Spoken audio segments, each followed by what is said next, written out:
This has to be the right way.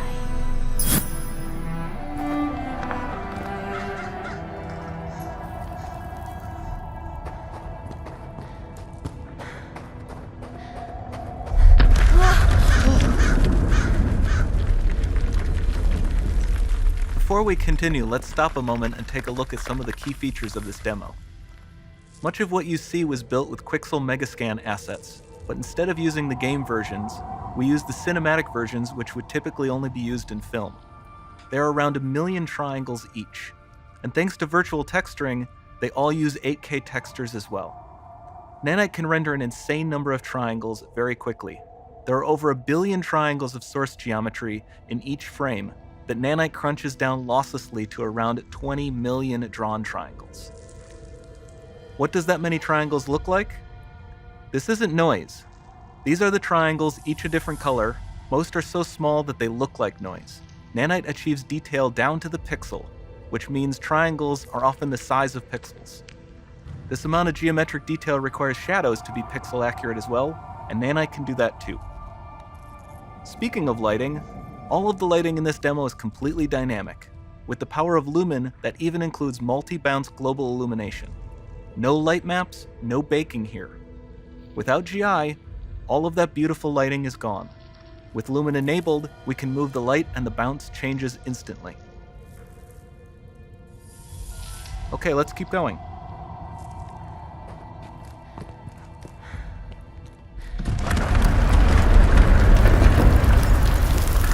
We've made some great additions to our audio system as well. Convolution Reverb allows us to measure reverberation characteristics of real spaces, like actual caves that we sampled, and reproduce them in virtual spaces. Sound field rendering allows us to record and play back spatialized audio.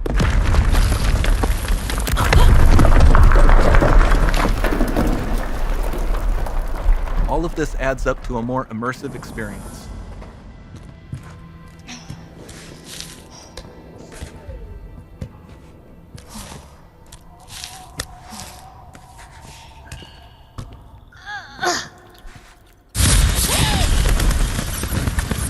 This swarm of bats was created with our Niagara effects system. Particles in Niagara can now talk to one another and understand their environment like never before.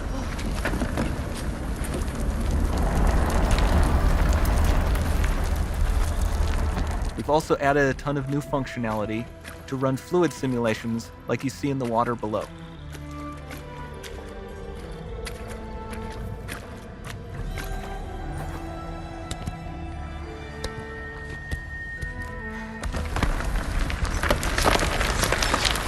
The demo runs on our chaos physics system. Here we are using it to accurately simulate the rigid bodies of the falling rocks and the cloth of her scarf.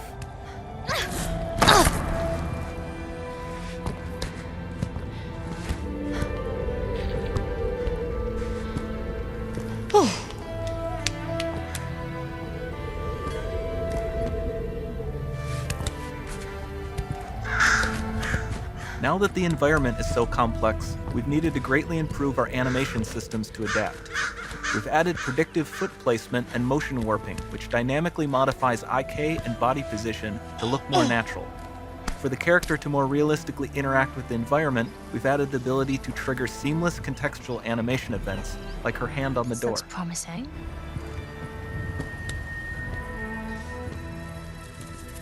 Dynamic GI is amazing, not just for speeding up iteration, but also for its impact on gameplay.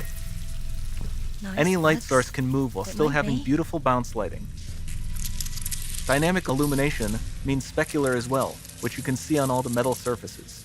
You can even see the Niagara-powered bugs reacting to the light. Lumen not only reacts to moving light sources, but also changes in geometry.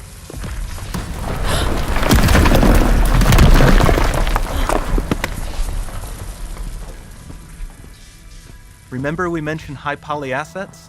This statue was imported directly from ZBrush and is more than 33 million triangles. No baking of normal maps, no authored LODs.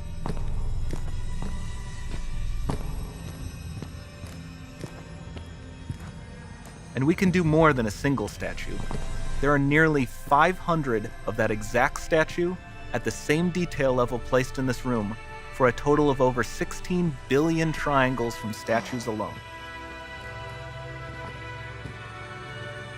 Over this entire demo, there are hundreds of billions of triangles.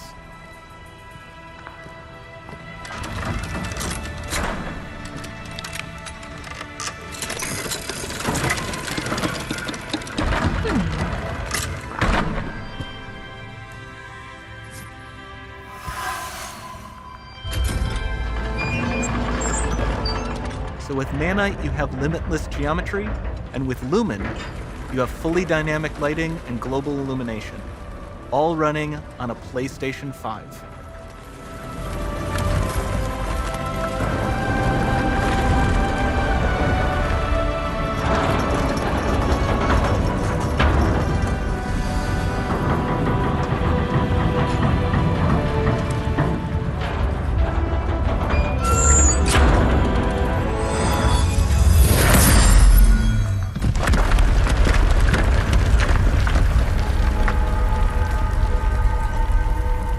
There's not much time left.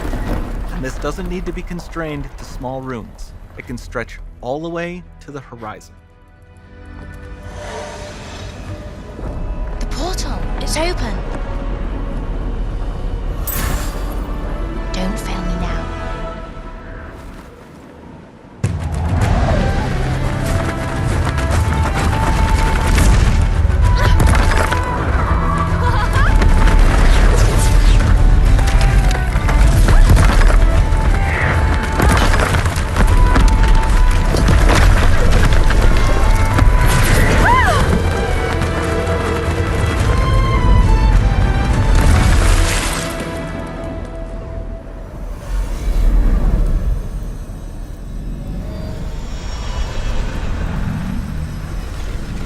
It's time to see what's next.